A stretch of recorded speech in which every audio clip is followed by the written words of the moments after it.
I think I'm turning Jamaican because eBay, you Jamaican me crazy.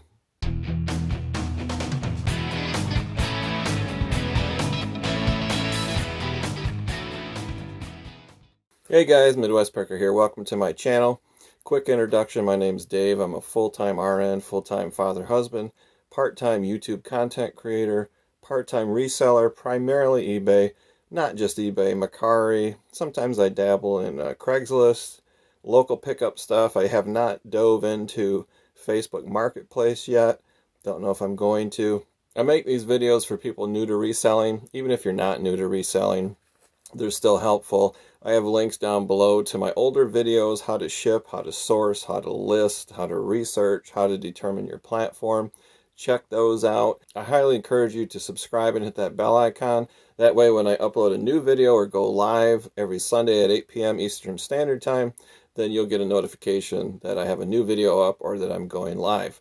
So this video is a what sold on eBay video. Now the reason I do what sold videos, and I know a lot of resellers do them, is because you don't want to source the wrong thing. A lot of people are frustrated when they get started.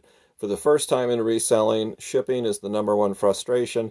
Number 2 is, what do I source? What do I buy? I don't want to waste my money and my time buying the wrong things. So I tell you what I buy, what I paid for it, what it sold for, what it shipped for, where I got it, and then just kind of a rough ballpark. Did I even make any money? Was it a home run or was it a dud? And that way you can avoid the same mistake. Now my duds might be your home runs. My home runs might be your duds. It all depends on your listing, the condition of the item. There are factors involved, but this does give you a ballpark idea of what to source and what to look for. eBay is a bit wacky at times.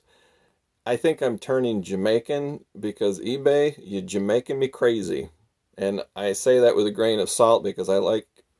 Are you crowding me again? He's got the mask on. He knew I went outside and went grocery shopping, and now when I come back, he's got the mask on. You're styrofoam. You can't catch a virus. Anyway, before I get into what sold on eBay, sometimes eBay does wacky things that just drive me bonkers. So the first item is my monthly selling limit. Now, I don't know when this happened, but to give you some history, I've been on eBay for a very long time, since January of 2002. I don't know if that's a factor because I've been on so long, but I am top rated seller, and then I think I'm top rated plus. I'm not sure. I don't even know. I offer free 30-day returns. I have great feedback. I think I qualified a year ago to be top rated. I didn't know this, but I was checking I think it's the seller hub. I'm not even sure. It shows you your lifetime sales and your monthly limits and all that kind of stuff. And I looked and it said my monthly limit for items is $2 billion per month and $2 billion per month. I thought, what in the heck is that? Now, new resellers, and I haven't signed up obviously with eBay for a very long time, but if you're brand new, you're limited to like 5 items a month or 8 items a month. I'm not even sure. You have to kind of show your worthiness, and then you have to request an increase to increase the limit. Well, I haven't done that in, I don't know, 18 years. So I didn't even know this was a thing.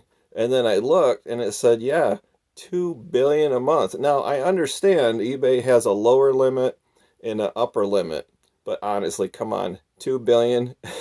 Is that absolutely necessary? Even if you're full-time, even if you're Don the auction professor full-time with employees with 100,000 listings, you can't tell me that a million per month is not enough or 500,000 a month is not enough. That their upper limit could just be 1 million. And the rare case, if somebody needed more than a million a month, they could request an increase. So on this picture that I'm showing you, I clicked the button or the link that says learn more, and it gave me a breakdown of the details, which I'm not going to bore you with, but holy cow. It says I used 529 of my 2 billion listings for the month of November, and then it gives me the option to request a limit increase. Are you kidding me? 2 billion? No, eBay, you're driving me nuts. The other item that's driving me nuts with eBay is just the wonkiness of their listings. And I'm not even going to get into item specifics or promoted listings, but just logistically, they have a lot of work to do on their listings. It's just not user friendly. I remember when I first started, it was intimidating, and there's a lot of background. If you're a computer programmer, the way they program their servers and their website, it's very archaic and weird. That's why it's so hard to update all the time. But I'm going to talk about variations in listings, and I'll put some pictures up here too. So if you don't know this, and I don't know if you need an eBay store to do this, but if you're going to list one item with variations, let's say like I have this t-shirt here, right? This funny t-shirt I bought from a guy on eBay. He had variations. You could get this t-shirt in blue, white, yellow, green, purple, all different colors. So instead of him having 10 listings for the same shirt, and each listing is a different color, he only has to have one listing for this t-shirt, and then there's a drop down, and you know this if you've ever bought anything on eBay. You can pick the color of the shirt you want, and then hopefully it'll show you a picture of the shirt in that color. Well, I have these wooden dowel pins. They're just about this big, and I had different listings at one point. I had a listing for 100. I had a separate listing for 200 and 300 and 1,000. And then I thought, you know what? That's kind of silly, so I made variations. So I changed my listing so that there's only one listing for dowel pins, but then you can drop down and you can pick 100 or 200 or 300 or 400 in variations. Well, time has gone by and I've sold half of my dowel pins. So I have an unopened box of 6,000 that's sealed up. So I thought, okay, I'm going to end the listing and then I'm going to sell similar. So I tried to do that today. It's Saturday. Time is valuable. I've got things to do outside, in the garage, in eBay, on YouTube. To me, time is the most valuable commodity. It's more valuable than clean drinking water, oxygen, gold, money, stocks, bonds, electricity, internet. Time is the most valuable. So if I do anything with my YouTube or my eBay, it's got to be quick. It's got to be quick. And so I went to edit this listing. Now, originally, it had variables. So, of course, I thought, well, there must be a checkbox. I can just check and delete.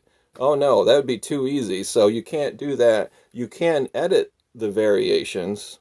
So I did that. So I changed the variations to just one variation, 6,000, because that's what I'm doing. I'm selling a box of 6,000. I hit save. I went back to the listing. I changed the description, 6,000 free priority mail shipping, all perfect, all beautiful. I hit save and I get this big error message. I'm like, okay, what is the problem now? Well, apparently if you have variations, you have to have more than one. You just can't have one variation. So what am I supposed to do? This is ridiculous. So this is the error message from eBay. Variation specifics provided does not match with the variation specifics of the variations on the item. What? Oh my gosh. eBay, come on. Just put a box there that I can check and delete the variation so I can reuse this template of this item. Are you kidding me? I'm not going to spend 2 hours on Google and eBay forums and message boards to figure out how to fix this. I'm just going to make a whole new listing. I can make a new listing in 2 minutes flat using the photographs and stuff like that. But come on. If you have a listing with variations, it keeps the variations forever. You basically cannot get rid of them. If there is a way, put it down in the comments and let me know. But I don't think there is. Please don't waste your time trying to figure that out for me. I'm just going to make a new listing. A listing is super fast and easy, but eBay does not make it easy. And that error message, that just made me more confused. So let's get into what sold on eBay. The first item is this Levi's women's jeans jacket. I got this at Kohl's. This is called Retail Arbitrage. Clearance 75% off. Now, I broke my own rules. I never do clearance items for Retail Arbitrage unless it's 90% off. And sometimes there are. I got some Levi's women's jeans at Kohl's, 90% off. It does happen. They are out there. The price was like $5.25 a pair. It's unheard of. Those sold quick for like 25 to 30 bucks. But this one was only 75% off. So the bad news is my cost of goods was $25. The regular retail price is $75. So I thought, well, if I sell it for $55, I'll make a little bit of money, get some experience listing a jean jacket. You know, experience is always good to have, and it might build up my feedback. So there are benefits other than making gobs of money.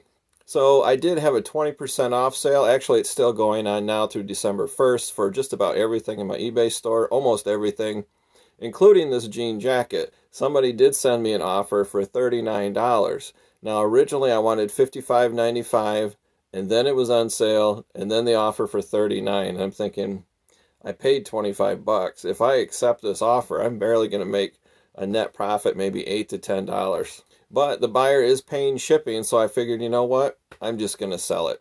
It's Q4, Christmas is coming up. People want deals when they go to eBay. So I just took it. I took the offer and it sold, and I shipped it this morning. Net profit, not so good, but it's sale's a sale. Next item is a viewer sale. This is a horse racing program.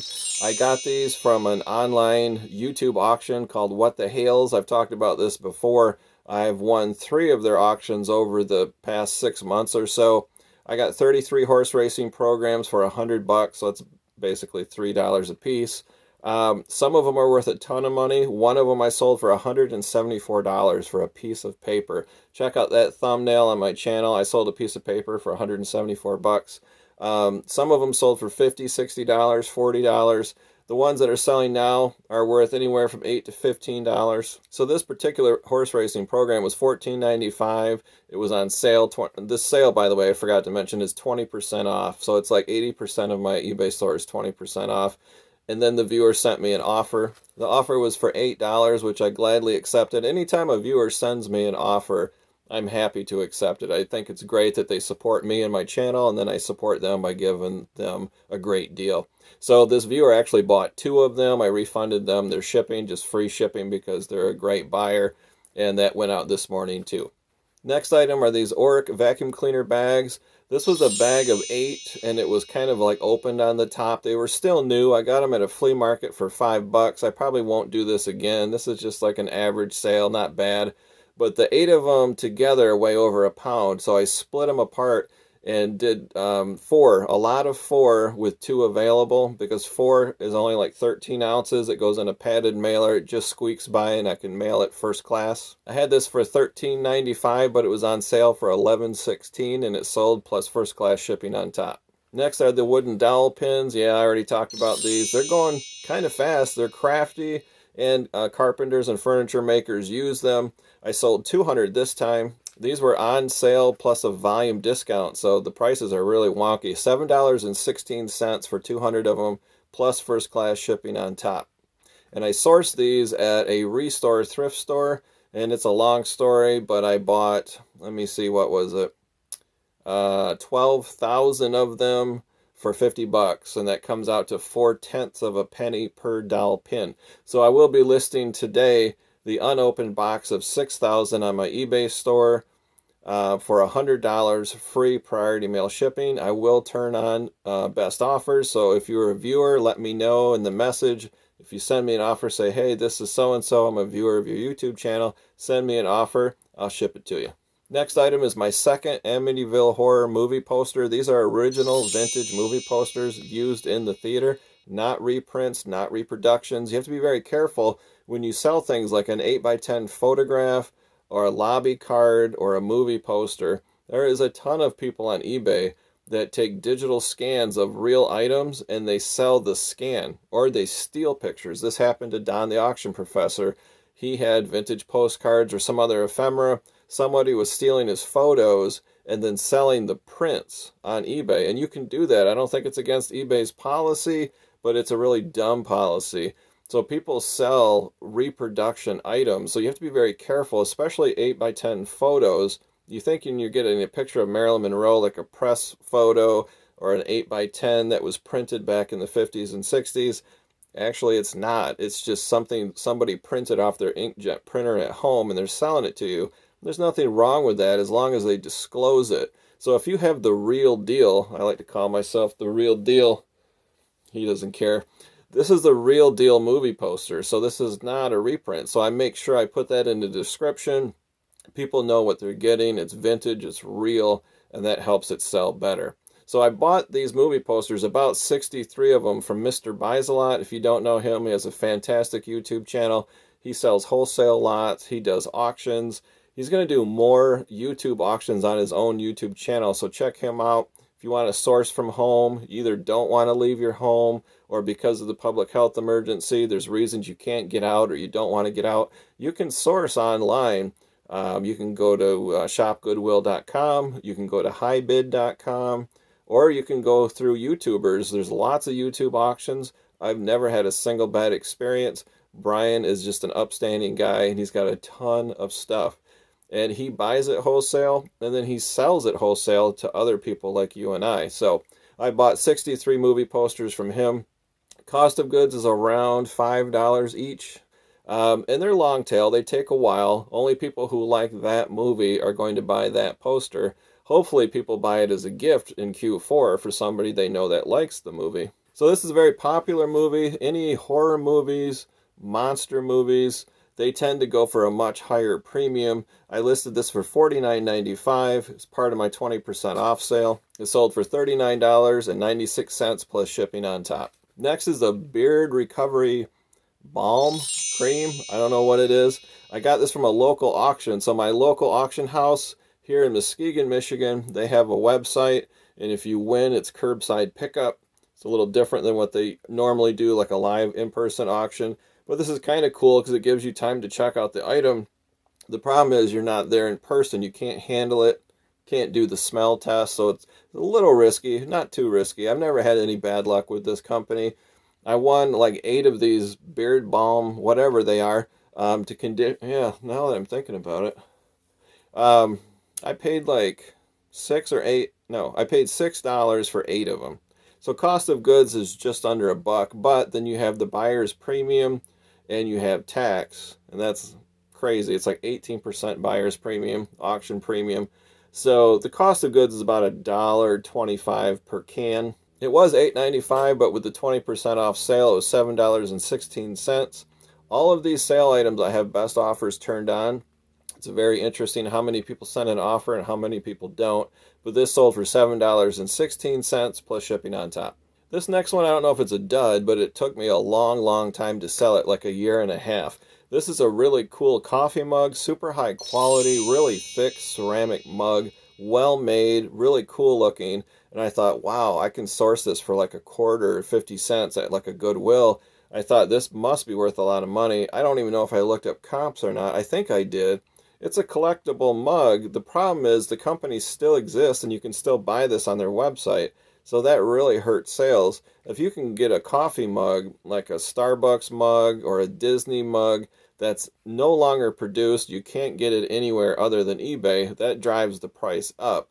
If you're trying to resell something that somebody can still buy on the company's or the manufacturer's website, that kind of hurts sales a little bit. This was $12.95, but because it's on sale, it was $10.36. The buyer paid shipping. I got this from a Salvation Army. Now that I think about it, I think I sourced it for about 50 cents. So even though something's really cool and really high quality, not always a guarantee it's going to sell for a ton of money. These next items are really cool. Cobalt blue ceramic tiles. These are the little 4 1/4 by 4 1/4. Ceramic tiles are pretty standard sizes, so you don't have to worry too much about that. Everybody knows what they're getting. And the color was like a glossy cobalt blue. Now, these could be purchased by a buyer for replacements if they had damaged ones, or it could be a mosaic art piece. A lot of people buy ceramic tiles and they break them up with a hammer and they do mosaic artwork. So I don't know what they're using them for. I sourced these for 25 cents a piece at a Restore thrift store. Because they're on sale, this lot of 4 sold for $20.32. These do go priority mail shipping because they are very heavy. Now I do pad these with foam in between each tile because they do break. They are fragile, but man, are they heavy. Pretty much always have to go priority mail. And if you sell, I don't know, 50 of them, you're probably going to have to go FedEx. This next item is from my secret honey hole thrift store. You better not say what it is. I have a secret mom and pop honey hole thrift store fairly close to me. It's about 25-30 miles away. The mom and pop thrift stores are the absolute best. They just want to move this stuff quickly. They don't care. You know, Goodwill, Salvation Army, they're okay, but they're getting more savvy. They're looking things up and figuring out what things are worth. These mom and pops, they don't care. They just want to get it out. They have so much inventory. People donate so much stuff. They throw a price on it. I bought an SK wrench for a quarter. So they just don't care. So anyway, so these are universal lancets. They're little tiny needles that you put in like a little spring-loaded plunger for diabetics or anybody that wants to check their blood sugar. You just go pop on your finger, get a little drop of blood, put it in the little glucometer, and it checks your blood sugar. These are only the lancets, the little needles. And then with that, there was alcohol wipes. So I thought, you know what? I'm just going to bundle all these together as like a universal package. These were $14.95, but because of the 20% sale, they sold for $11.96. Cost of goods is about $1.50 for the whole lot. This next one is another beard balm. Even though it's on sale, they sent me an offer for $5. And I thought, you know what? I want to get rid of these. They're paying shipping anyways. So I took the offer. You know, now that I'm thinking about it, I wonder if it was Troy, Mountain Man Treasures, that bought this. Because he's got quite the manly beard. I don't know. I didn't get a message with this. Maybe it was him, maybe not. I don't know. Next item is a viewer sale. This is an external Numeric keypad. So if you have a nice computer keyboard for your PC, or you have a laptop with a really big or detailed keyboard, there's usually a number pad on the side. Some people don't have that. So this is an external Numeric keypad that you plug in USB, so you have it on the side. Some people like to have that. They do numbers and calculations and counting much faster with their right hand or left hand instead of using the numbers across the top of the keyboard. So this is what's called new old stock. This is still brand new in the package. I've talked about this before. Any technology, even if it's old, if it's new old stock in the package sealed, there's a market for it. People like this kind of stuff. Now, of course, if it's out of the package and it's used, it's kind of a gamble. You don't really know if it works. It's hard to test it in the thrift store. If you're at a flea market, there's really no way to test it. But if you can get something new in the package, it does sell well. I've done very well selling things like digital radios before satellite radio came out. It's old technology, but people still want it. Things like pagers, scientific calculators. This was $17.95, but because this was a viewer, they offered me $14. I was happy to accept it. Shipped first class mail. Cost of goods I can't remember, $3 or $4, and I believe I got this at my secret honey hole thrift store. More of this beard balm. I mean, I don't know why it's all selling right now. I've had it for quite a while. This person bought 2 of them. So with the volume discount and being on sale, they got 2 of them for $12.88 plus first class shipping on top. And the last item is another viewer sale. This is blank cassette tapes. This is a lot of 5 brand new sealed in the package. I've mentioned this before too when it comes to media. If you can find cassette tapes that are still brand new in the package, whether they're recorded albums or blank cassettes, if they're brand new sealed, there's a market for them. I always sell them. They always sell well. The other little secret BOLO is reel-to-reel albums. Now, I'm not talking like Beach Boys Christmas or anything like that, but if you can find a reel-to-reel album like Jimi Hendrix or Van Halen, I actually bought a Van Halen reel-to-reel back in the day, but you don't care about that. 1982 Unchained, man, that's an awesome album. But if you can find these albums, especially rock and roll or heavy metal or anything like from the 60s, 70s, 80s, they sell for a ton of money. That Van Halen reel-to-reel was one of the first things I sold on eBay. I believe I got $28.95 for it back in like 2003. But those albums now are worth a ton of money. You can look up the comps right now on eBay, and you'd be shocked how much they're worth. These blank cassettes were $15.95. Then they were on sale, and then I got the best offer for $12. I was happy to accept, and they went out first class mail. Cost of goods, I believe, were 50 cents a piece from a Goodwill. So that's the video, guys. I hope you found it informative, maybe a little entertaining. Please hit that like button. If you have any questions at all, put them down in the comment section, or you can email me. That link is down below. You can go to MidwestPicker.com. That links to everything. I do have merchandise. I think I got these masks. I got Joey shirts, Joey coffee mugs. I got an Enoch shirt, an Enoch mask, just all kinds of cool stuff. There's my giant Enderman right there. So thanks for watching, guys. We'll see you next time.